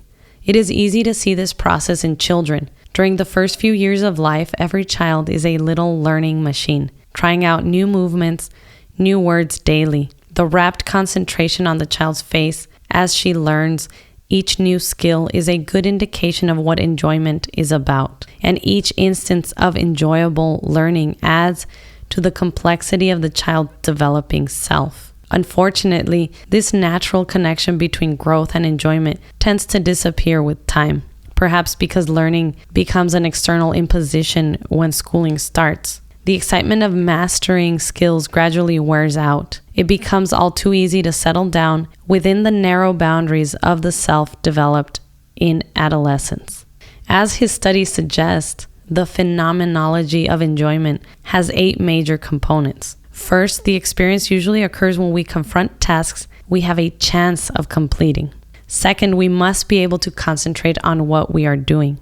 Third and fourth, the concentration is usually possible because the task undertaken has clear goals and provides immediate feedback. Fifth, one acts with a deep but effortless involvement that removes from awareness the worries and frustrations of everyday life. Sixth, enjoyable experiences allow people to exercise a sense of control over their actions. Seventh, concern for the self disappears. Yet, paradoxically, the sense of self emerges stronger after the flow experience is over. Finally, the sense of the duration of time is altered. Hours pass by in minutes, and minutes can stretch out to seem like hours. The combination of all these elements causes a sense of deep enjoyment that is so rewarding. People feel that expending a great deal of energy is worthwhile simply to be able to feel it. In many ways, competition is a quick way of developing complexity.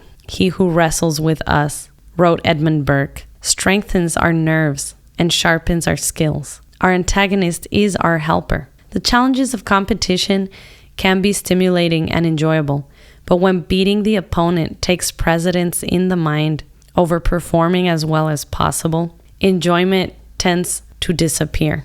Competition is enjoyable only when it is a means to perfect one's skills. When it becomes an end in itself, it ceases to be fun. Mihaly conducted a study, and he talks about in all the activities people in our study reported engaging in, enjoyment comes at a very specific point. Whenever the opportunities for action perceived by the individual are equal to his or her capabilities. The same is true for every other activity. A piece of music that is too simple relative to one's listening skills will be boring, while music that is too complex will be frustrating. Enjoyment appears at the boundary between boredom and anxiety, when the challenges are just balanced with the person's capacity to act. When all a person's relevant skills are needed to cope with the challenges of a situation, that person's attention is completely absorbed by the activity. There is no excess psychic energy left over to process any information but what the activity offers. All the attention is concentrated on the relevant stimuli.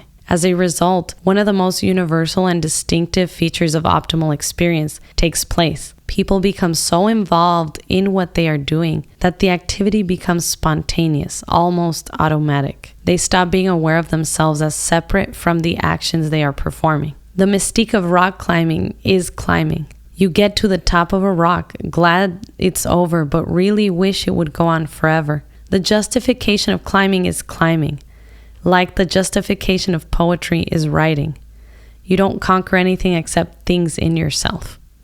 The act of writing justifies poetry. Climbing is the same, recognizing that you are a flow. The purpose of the flow is to keep on flowing, not looking for a peak or utopia, but staying in that flow. It is not a moving up, but a continuous flowing. You move up to keep the flow going. There is no possible reason for climbing except the climb itself. It is a self-communication. Although it involves a period of waiting, seeing the plants one has cared for grow provides a powerful feedback. This is an example because he was talking to people. There's a study he did in Italy, and people who work in fields or have large gardens, they talk about how that maintaining a garden or fields is a flow state as well, because it requires patience and that amount of time that it takes to see the plants grow. It does provide that feedback that you need in terms of growth and in terms of what gives you that fulfillment of watching something that you are nurturing or caring for grow. And I think it's the same for like long-term activities. Any activity that you engage in that requires long-term commitment is a similar feedback. There is long periods of waiting. The engagement happens over long periods of time. So learning an instrument or a language or a skill set, a sport, even an art form. He mentions that in some creative activities where goals are not clearly set in advance, a person must develop a strong personal sense of what she intends to do. It goes back to the Montessori style of being self-motivated, where you might not know where you're headed. You might not know exactly what you want that painting or this piece of writing. Sometimes you have no idea where it's going. So it's more than anything an inner driven goal you're heading towards, but you don't have a visual. It's not as immediate as climbing, where you can envision the next step or the peak where you want to go towards. I think creatively sometimes it's a little more difficult, or not more difficult. It has nothing to do with difficulty. It's more just a difference in the way it manifests itself, because the goals are not so easily visualized. And part of the joy or pleasure you get from art, from creating, is that sometimes you surprise yourself because you create something you didn't expect at all, that you couldn't even imagine. Each of us is temperamentally sensitive to a certain range of information that we learn to value more than most other people do. And it is likely that we will consider feedback involving that information to be more relevant than others might. For instance, some people are born with exceptional sensitivity to sound. They can discriminate among the different tones and pitches and recognize and remember combinations of sounds better than the general population. It is likely that such individuals will be attracted to playing with sounds. They will learn to control and shape auditory information. For them, the most important feedback will consist in being able to combine sounds to produce or reproduce rhythms and melodies. A loss of self-consciousness does not involve a loss of self, and certainly not a loss of consciousness, but rather only a loss of consciousness of the self. What slips below the threshold of awareness is the concept of self, the information we use to represent to ourselves who we are. And being able to temporarily forget who we are seems to be very enjoyable. When not preoccupied with ourselves, we actually have a chance to expand the concept of who we are. Loss of self-consciousness can lead to self-transcendence, to a feeling that the boundaries of our being have been pushed forward. And this occurs during flow states. When a person invests all her psychic energy into an interaction, whether it is with another person, a boat, a mountain, or a piece of music, she in effect becomes part of a system of action greater than what the individual self had been before. The system takes its form from the rules of the activity. Its energy comes from the person's attention. And now we arrive at the heart of the story, the autotelic experience. He mentions that the key element of an optimal experience is that it is an end in itself. Even if initially undertaken for other reasons, the activity that consumes us becomes intrinsically rewarding. The term autotelic derives from two Greek words, auto meaning self and telos meaning goal. It refers to a self-contained activity, one that is done not with the expectation of some future benefit, but simply because the doing itself is the reward. When an experience is autotelic, the person is paying attention to the activity for its own sake. When it is not, the attention is focused on its consequences, on its outcome. Most things we do are neither purely autotelic nor purely exotelic, as we call activities done for external reasons only, but are a combination of the two. Some things we are initially forced to do against our will turn out in the course of time to be intrinsically rewarding. One example that I read about once was Paco de Lucia, the famous flamenco guitarist who changed flamenco. I think when he was 5 years old, his father was already forcing him to practice guitar 7 to 8 hours a day at 5 years old. And you can look at that and say, oh my God, that's harsh and that's so intense. Or ballerinas that are trained when they're really, really young. But then Paco de Lucia, in an interview, he talks about how, yes, he was forced to practice 8 hours a day, every day by his father, but it later turned out to be something so enjoyable to him that he did it because of how much he loved playing guitar. And he became so proficient in the flamenco world because of everything that he had learned through doing it. I think it's the same for ballerinas or even other people who maybe at the beginning were forced to do that activity against their will. Same thing. I remember, not the same because I can't say I'm proficient to the extent of some of these individuals. But when I was younger, my mom wanted me to get into flamenco dancing. And I remember I was young and, I was like, no, I don't want to. And same with piano. She put me in piano lessons, in all types of dance lessons. And I didn't want to. And it wasn't because I didn't think I would enjoy it, because I had no idea. I had never done it before. So how would I know whether I was going to like it or not? But sometimes as children, we struggle against it and we fight it. What ends up happening is that I really, really ended up enjoying it.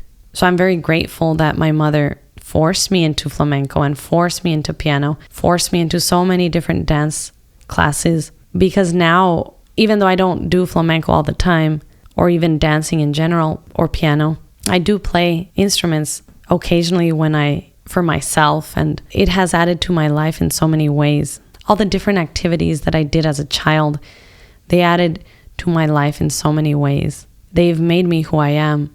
All my love for performance, I think, came from being forced into a lot of these dance classes and music classes. Mihaly goes on to say that most enjoyable activities are not natural. They demand an effort that initially one is reluctant to make. But once the interaction starts to provide feedback to the person's skills, it usually begins to be intrinsically rewarding. An autotelic experience is very different from the feelings we typically have in the course of life. So much of what we ordinarily do has no value in itself, and we do it only because we have to do it, or because we expect some future benefit from it. The autotelic experience, or flow, lifts the course of life to a different level. When experience is intrinsically rewarding, life is justified in the present instead of being held hostage to a hypothetical future gain. Some of the examples we can look at are, some people do not like their jobs, and you have to do it because you need to survive and you need money.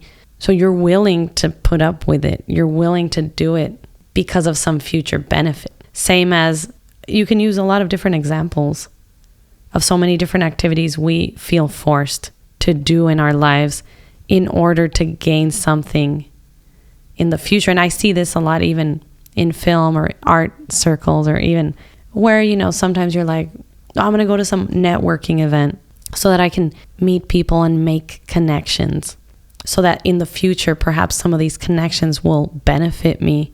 Perhaps if they have a project I can work on, they will call me and I will gain work and money from it, or even notoriety, experience, etc. But what sets the autotelic experience or personality apart is that the experience is intrinsically rewarding. So the process, the activity itself that you are doing has value in itself.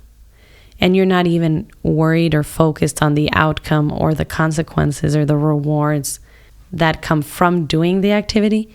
The activity itself is the reward. And I will mention something that a friend of mine, my friend Anna, texted me, I think a week ago, and we were talking about a conversation she had with somebody. And she mentioned how she was talking about how much she enjoys writing and how much she loves to write. And she mentioned that even if it never brought her any money, which it isn't at the moment, but she was telling this person that if it never were to bring her any money, she would still continue to write because of how much she loves to write. It is a form of self-expression, and it is rewarding in itself. And to me, I can relate to it, because for me, writing, it's the same thing. I enjoy writing and researching and so much, and reading, that they are intrinsically rewarding for myself. Even I can say painting or drawing, when I sit and play guitar or play piano, the experience itself, that process of just sitting and doing it, is so rewarding that even if no one ever heard anything I played or saw anything I wrote, that I don't even need to share it with anybody for me to believe or to feel it has value. And I think that's what separates an autotelic experience, or even an autotelic personality, because Mihaly will later go on into the book, and I'll mention this later, how there are people who live this way, who have managed to create a life that is in itself autotelic because of the way they approach every situation, every moment, every activity. I think that's so beautiful. But even autotelic experiences, that's what makes them feel so powerful and so fulfilling, is that it is intrinsically rewarding. You're doing it for the sake of doing it without any other reason. For any other reason, there's no ulterior motive. There's no expectation or outcome that you want from it. In itself, that moment was rewarding and had value. And this is something, even from reading this, even before, I know I mentioned it even from the first episode, this is something I've been thinking about for years now, and that I have been trying to implement in my own life. How important it is for me to try to appreciate each little interaction I have with anyone. I try to enjoy it as much as I can, and try to see not what I can gain from that interaction, but more so, what is it about it that has value? What is it about it that is intrinsically rewarding? What about it has value to me just for its own sake? What is about this friend that I'm talking to at this moment? Or even, it could be an interaction at work, or it can be even waiting in traffic is an example, because that's something that nobody, I don't think, you can ask, most people do not enjoy. But I've tried to change my mentality about it, and think about moments when I have enjoyed it versus moments when I've been frustrated and just like complaining about being stuck in traffic, or even having to drive somewhere. Sometimes it's getting to certain places, or even that when you think of like, I'm going to go do this with a friend, or I'm going to go on a hike or a walk, It's the getting there that sometimes you're just like, I'm not enjoying. But I've tried to see value even in those moments, and even remembering moments when I've enjoyed being in the car driving.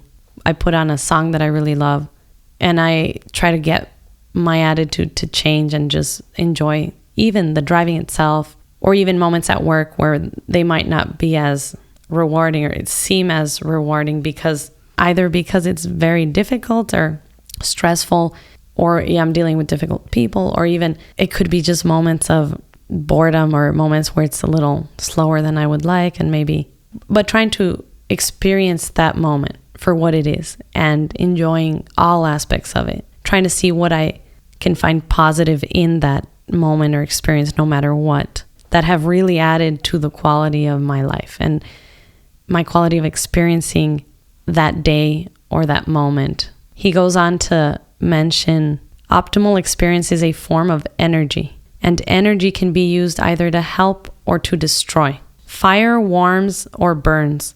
Atomic energy can generate electricity, or it can obliterate the world. Energy is power, but power is only a means. The goals to which it is applied can make life either richer or more painful.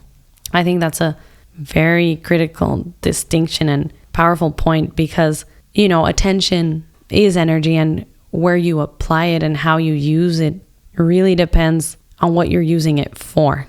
They also say, a thing is a tool most of the time. Like, even when we think about an example is like some people are very opinionated about AI or what's going to happen with AI. And I think it's like nuclear power. It is only a tool. It can be used for better or for worse, depending how people decide to view it and how they decide to use it. So like a hammer, a knife, can be extremely useful in society, fire. But if you use it to destroy or you use it to help, that determines its value, I think, and what it can do. As Democritus said so simply many centuries ago, water can be both good and bad, useful and dangerous. To the danger, however, a remedy has been found: learning how to swim. To swim in this case involves learning to distinguish the useful and the harmful forms of flow, and then making the most of the former while placing limits on the latter. The task is to learn how to enjoy everyday life without diminishing other people's chances to enjoy theirs.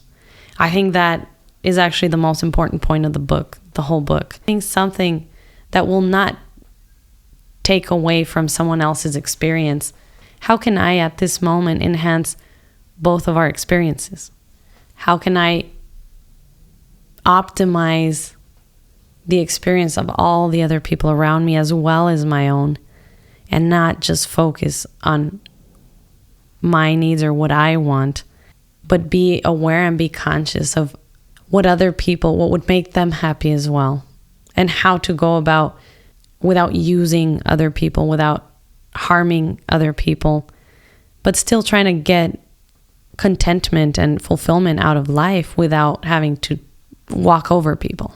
He also goes on to say that an activity that produces such experiences is so gratifying that people are willing to do it for its own sake, with little concern for what they will get out of it, even when it is difficult or dangerous. While such events may happen spontaneously, it is much more likely that flow will result either from a structured activity or from an individual's ability to make flow occur, or both. And in this case, he's talking about the people who have made any activity, have turned their entire life into a flow state, instead of just approaching each activity or thinking of flow as independent, as its own experience, implementing it into their life and merging with it to where you become flow. You become autotelic. He mentions vertigo is the most direct way to alter consciousness. Small children love to spin around in circles until they are dizzy. The whirling dervishes in the Middle East go into states of ecstasy through the same means. Any activity that transforms the way we perceive reality is enjoyable. a fact that accounts for the attraction of consciousness-expanding drugs of all sorts, from magic mushrooms to alcohol to the current Pandora's box of hallucinogenic chemicals. But consciousness cannot be expanded. All we can do is shuffle around its content, which gives us the impression of having broadened it somehow. The price of most artificially induced alterations, however, is that we lose control over that very consciousness we were supposed to expand. In some of his studies, he found that every flow activity, whether it involved competition, dance,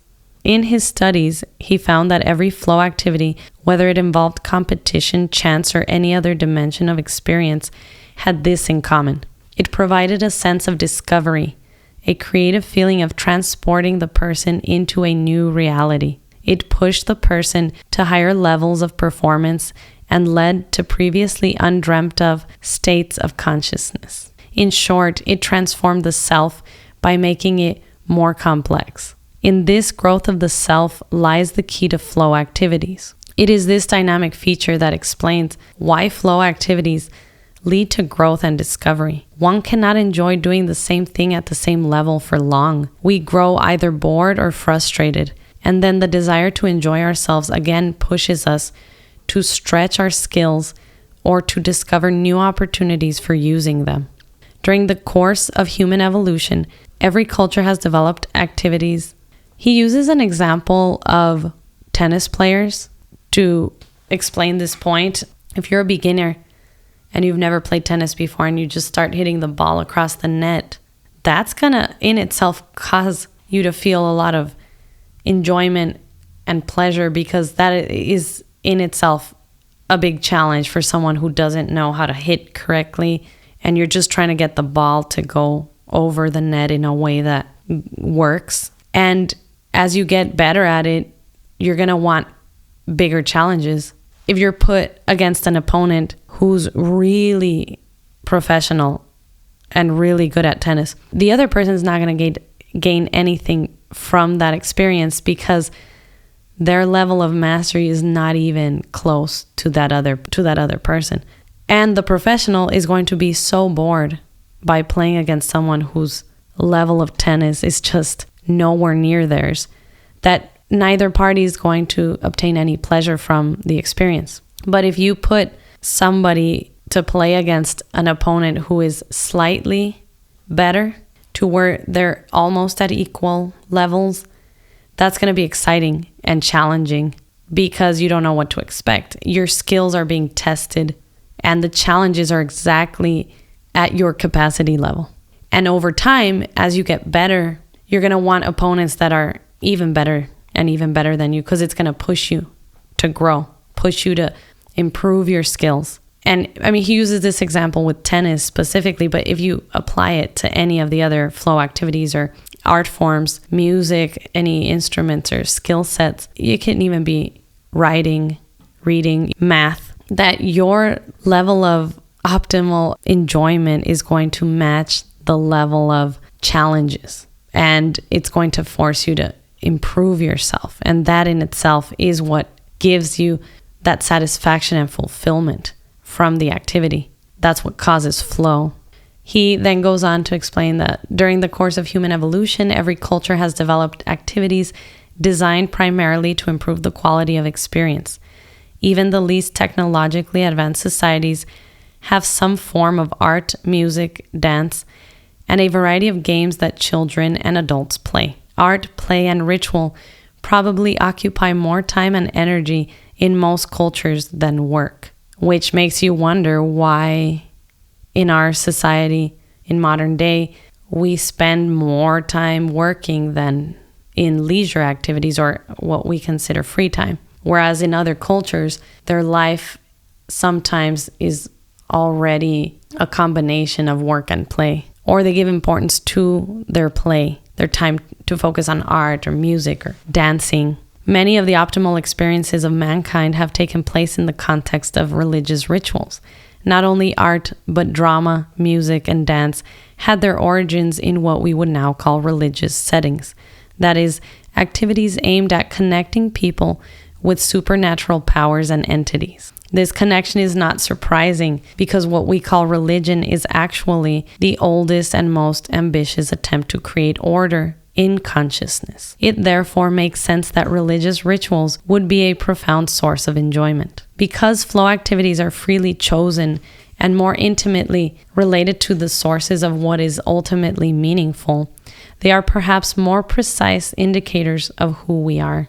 And then he goes on to explain that one could say that one society is better than another if a greater number of its people have access to experiences that are in line with their goals. A second essential criterion would specify that these experiences should lead to the growth of the self on an individual level by allowing as many people as possible to develop increasingly complex skills.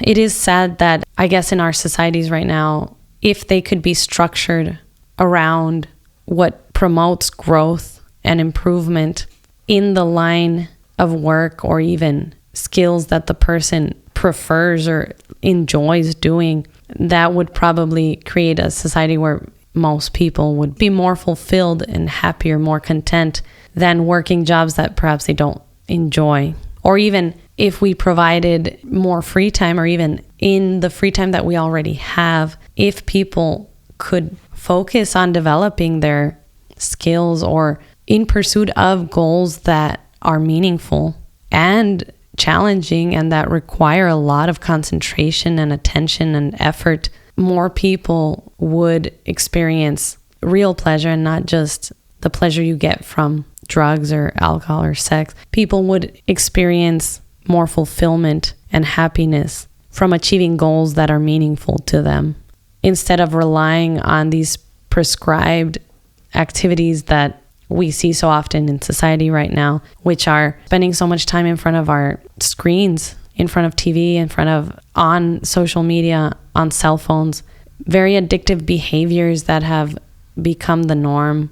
And even I do think that this does contribute to a lot of the mental illness and just general misery and general discontentment in society right now. I think it is due to this lack of pursuing goals and activities that are worthwhile or that give more meaning but require more effort.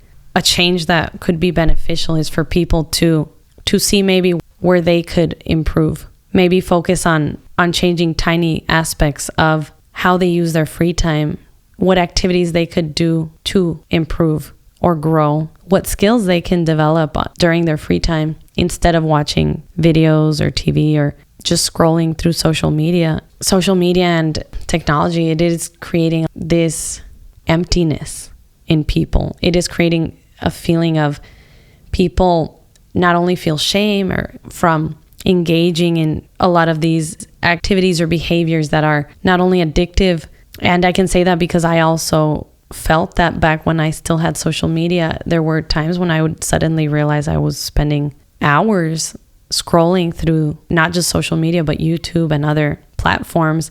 And I felt disgusted with myself.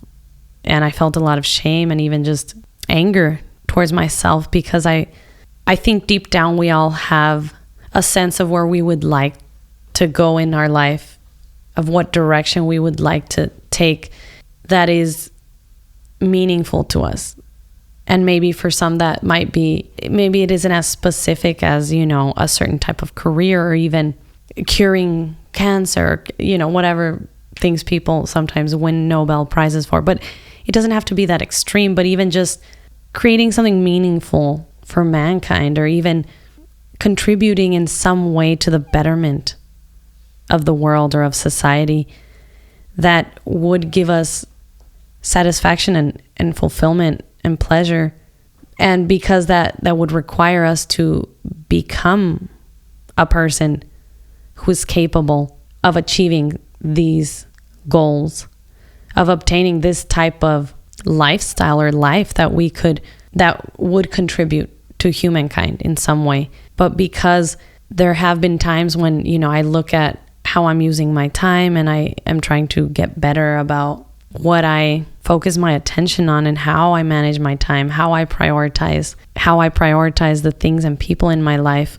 I think it does require a lot of self-awareness and honesty and self-reflection and time by yourself in silence to really see where you could improve, to see what you can develop in yourself. And I'll use this as an example. I wanted to start a podcast for a long time, for a while, I'd say at least a year and a half. Maybe part of it was a lack of self-confidence or even just self-doubt that maybe I'm not going to have anything important to say, or that maybe the things that maybe I don't know as much as what other people are talking about in this same field, or even I didn't think that maybe I could bring something new to the table, or that I didn't have a voice to contribute or something important to say. And I would just tell everyone out there, like, that is not true. I think everyone has a perspective that is unique and has personal experiences that could benefit anybody. I know this even from being in the AA rooms and listening during meetings, and how it is common knowledge that any newcomer, any person, anyone who comes into the room has something valuable to share. Because you never know what a person might say that might cause you to think differently or that you can learn from.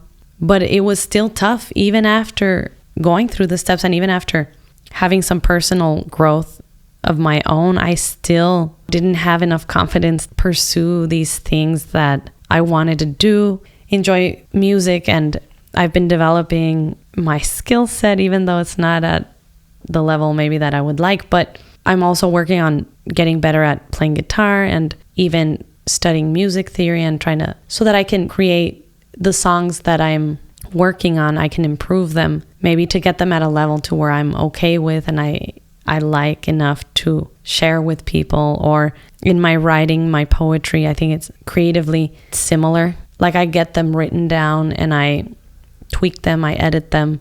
And then once I feel confident enough, I can submit them to either, literary magazines or other places.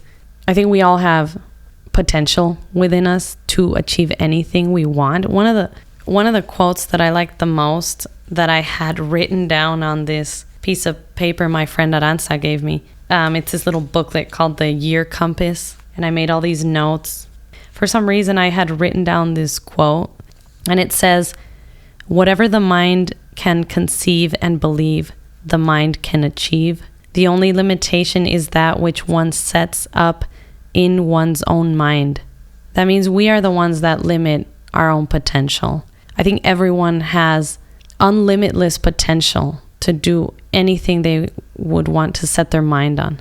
And it just requires you to actually take action. And it just requires you to take action and take the steps to work little by little to achieve those things that we want. And sometimes we might not know exactly what it is we want to achieve, but that's self-reflection and sitting down with yourself and in silence and meditating and spending time to ask yourself those honest questions about what it is, what do I want? How can I stop my bad habits? How can I change some of the bad habits I have and improve them, whether that's more exercise or diet? How can I be healthier in my mind, in my body, in my spirit, so that maybe I can also develop skills or develop in ways that will get me to the person, the ideal version of what I would like to be, even if I might not have a very clear vision of what that ideal person would be, but enough to where you can start striving and start walking towards that goal, towards that ideal self, which we might never reach. Most likely we probably won't reach, but if you're just sitting around planning for it, it's never going to happen. We learn through action, because it is by doing that we can fail. And from failing, we learn so much. And from, even if it's in a direction that is not even close to where you would want, but going in some direction is better than going in no direction and standing still. Or a metaphor would be like it when you're lost, when you're in the middle of nowhere. Going in some direction, trying some road, is going to be better than staying in one place and waiting for the animals to eat you alive.